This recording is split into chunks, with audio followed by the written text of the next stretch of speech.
Purpose of Festinger's research. Festinger had written about uniformity and group pressure as well as social comparison theory. People have a strong need to evaluate their opinion and abilities by comparing them to those of others. Our perceptions of things around us are known as cognitive representations. These representations sometimes are consistent, but when they are not, we experience cognitive dissonance. Cognitive dissonance occurs when our attitudes towards something do not match our behavior. It creates psychological discomfort. Just like we have physical needs, we have psychological needs. When we are hungry, we eat to limit the discomfort. When we believe in a certain way, we do not like to act in a contradictory manner.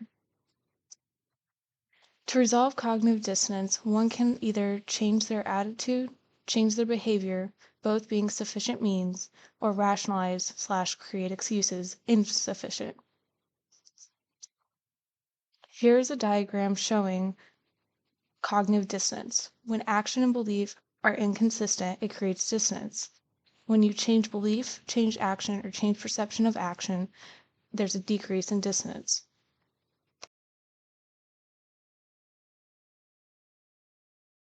Today we'll be interviewing the leader of the Seekers, a cult that believed in the world ending in 1956 on December 21st. They were faced with cognitive dissonance and used insufficient justification, which resulted in rationalization. To create cognitive dissonance, their attitude cannot match behavior. As seen here, their attitude was they believed the world would end, and the behavior was the world did not end. They rationalized with the idea that through faith they prevented the world from ending. They believed the world would end, so they prepared for and publicly declared its doom. The world did not end, but this is because they prevented it through their strong faith. Now let's go join Mrs. Key in talking about her experiences. Hello everyone. I'm here with Mrs. Key, a medium from the Seekers. Good afternoon, Mrs. Key. Thank you for joining us today. Can you tell us a little bit about your background as well as what occurred on the night of December 20th? My peers and I do not appreciate having to explain our ways to the public. You take away our focus from important matters. But because we would like the press to stop hounding us, I'll talk. Well, where do I begin? I guess it all started when I was told by otherworldly beings that the world was going to end. I felt it in my bones. They told me that if we wanted to be saved, we must join them on their spacecraft when they arrived to Earth at midnight on December 21st. I was given clear instructions on how to prepare, and then I relayed these messages to the group, and we worked together to ready ourselves. What do you mean you felt it in your bones? I just did. What a ridiculous question. I'm a medium, duh. Okay. Can you tell me what happened then when midnight rolled around? Sure can. They never came. We waited and waited, started to think our clocks were off. It was silent. We were confused. I started to lose hope. We tried to figure out why the spacecraft hadn't arrived. We were afraid the world would end with us still here. I cried with my peers. It was agonizing. How tragic. What happened after that? Well, I received a message from the aliens. They told me that by the grace of God, we were all saved, and that this was not the end of the world. It was all a test. Our devotion and light proved to be enough, and we were rewarded. Oh, how drastically all our moods changed. How wonderful. And what happened after that? Another message came through to me. God said this message was a Christmas gift for all to share, so my peers and I opened up to the press about our great fortune, and here we are now. Very interesting. Well, I thank you immensely for joining me today to discuss the whole event. No problem. Thank you for having me, I guess. Follow-up study, Peg Turning Task, 1959, Festinger and Carl Smith. The question that inspired this study was as follows. What would be the consequence of providing an incentive for engaging in a behavior that runs counter to one's attitude? Suppose a man was paid to make a statement contrary to his attitude. Would that lower his dissonance? Festinger's study, When Prophecy Fails, was an observational study. The researchers needed to create an experiment where they could control every variable and predictions could be precise. They came up with a task that was truly boring and dull for everyone, a peg-turning task. They would turn the pegs 1/4 of the way each with their right hand and then turn each peg back. This was then repeated with the left hand. They did this dull and boring task for an hour. At the end of the study, the experimenter paid the participants either $1 or $20 to lie and tell the next participant that the task was exciting and fun. This created dissonance because the task was boring, but they were required to make a false statement saying that the task was fun. The researchers then had the participants do a survey on how much they enjoyed the task at the end.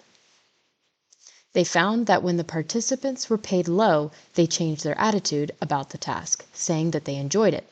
When the participants were paid high, they still reported not enjoying the task, but rationalized lying with the thought, at least I got paid a good amount for it.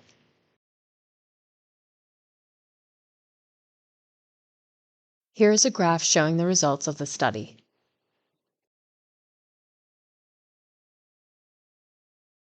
Beyond the studies,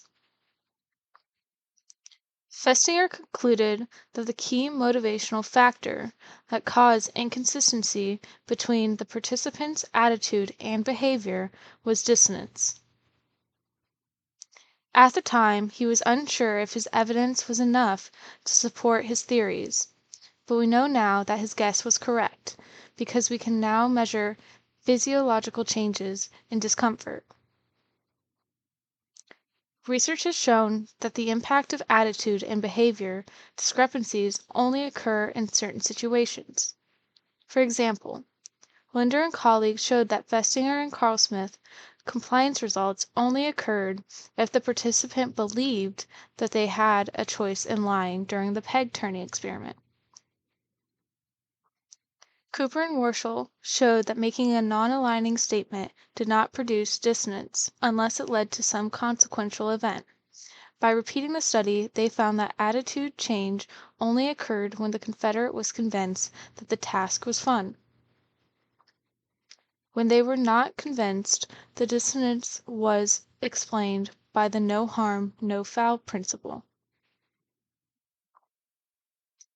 Dissonance has been redefined as a state of uncomfortable arousal when a person accepts responsibility for bringing an unwanted consequence.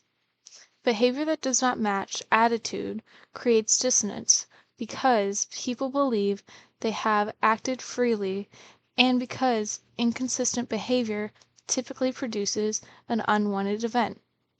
However, we argue that dissonance is caused by consequences of discrepant behavior and not inconsistency. Conclusion. Festinger's studies on cognitive dissonance help us understand our cognitions, as well as how they are represented socially. When our attitudes do not match our behaviors, discomfort can stem from these discrepancies. Humans are conditioned to behave in ways that correlate with how they feel and what they believe. We feel comfortable when things match and have patterns. While the When Prophecy Fails study involved members of a cult, cognitive dissonance can be experienced by anyone. It is for this reason that it is important to understand how it works. These studies are pivotal in the field of social psychology because they show how our attitudes and behaviors connect or do not connect with one another. Thank you for watching.